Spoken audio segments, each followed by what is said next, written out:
orang-orang yang berpikir untuk bertahan hidup, ya, yang penting bertahan hidup aja lah, nggak usah ngomong yang ribet-ribet lah, yang penting bisa dapat duit, bisa makan, bisa nutup biaya hidup udah cukup gitu ya.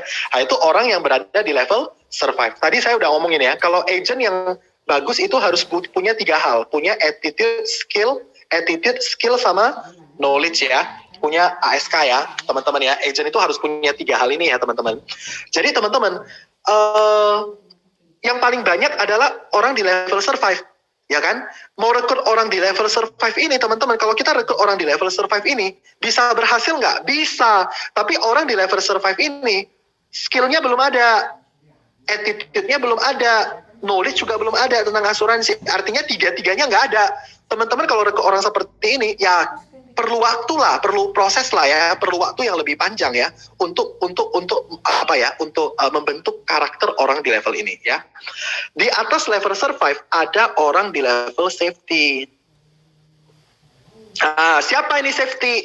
Safety adalah orang-orang yang sudah punya penghasilan, orang-orang yang sudah punya pekerjaan, orang-orang yang sudah aman hidupnya. Contoh saya, guru dulu.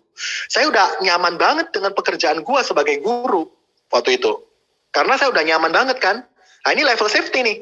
Nah, kalau orang-orang di level safety, contoh karyawan. Karyawan itu di level safety tuh. Kalau rekrut karyawan itu, ya mereka udah di level safety. Apalagi udah kerja 7 tahun, 5 tahun, 10 tahun. Ada safety itu, safety. Ya kan?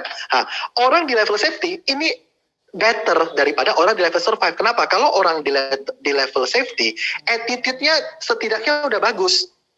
Mungkin skillnya belum ada. Kalau dia marketing, mungkin kalau dia bukan marketing, mungkin skillnya belum ada.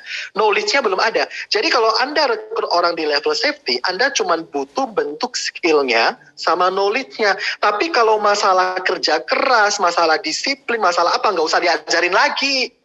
Dia udah ngerti tuh kalau orang di level safety. Nah, seperti gua, dulu waktu direkrut kalau masalah kerja keras, gua nggak takut.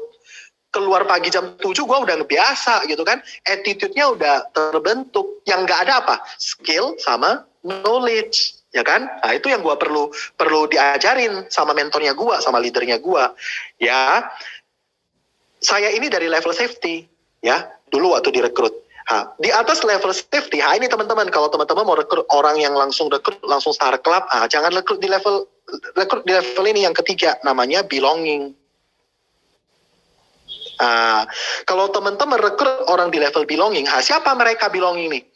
Belonging adalah orang-orang yang sudah berprestasi dalam hidupnya. Contoh, dia sudah bisa punya rumah sendiri dari hasil kerja kerasnya. Dia sudah bisa punya mobil sendiri dari hasil kerja kerasnya. Dia sudah bisa punya bisnis sendiri dari hasil kerja kerasnya. Orang di level ini, teman-teman, belonging, teman-teman ya. Kalau orang di level belonging ya, teman-teman ya, ini orang yang sudah punya prestasi dalam hidupnya.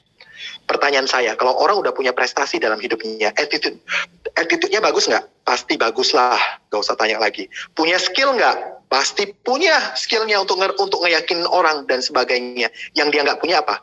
Hanya knowledge tentang asuransi. Jadi kalau Anda rekrut orang belonging, pengusaha, businessman, Anda cuma kasih knowledge ke dia. Knowledge apa? Tentang business plan.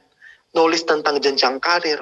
Knowledge tentang apa lagi? Produk. Yaudah, dia udah jalanin sendiri semuanya nanti. Karena attitude dan skillnya dia udah punya. Gitu. Terus di atas level belonging itu ada level yang lebih tinggi lagi. Itu namanya esteem. Lebih sulit nih rekrut orang esteem nih. Esteem ini orang yang jaim lah ya, yang gengsinya tinggi lah ya. Yang butuh pengakuan dan sebagainya. Ini kalau mau rekrut orang seperti ini harus benar-benar kena ke ininya, kena ke apanya ya, ke hot buttonnya, baru bisa dia mau. Karena ini gengsi ya, orang yang gengsi ya, esteem ya, butuh pengakuan ya. Ada yang terakhir, ini adalah filosofi psikologi ya teman-teman ya. Kalau teman-teman psikologi mungkin ingat ya, ini tentang level kehidupan manusia ya. Yang katanya yang paling puncak kehidupan seseorang adalah orang yang sudah menemukan meaning dalam hidupnya.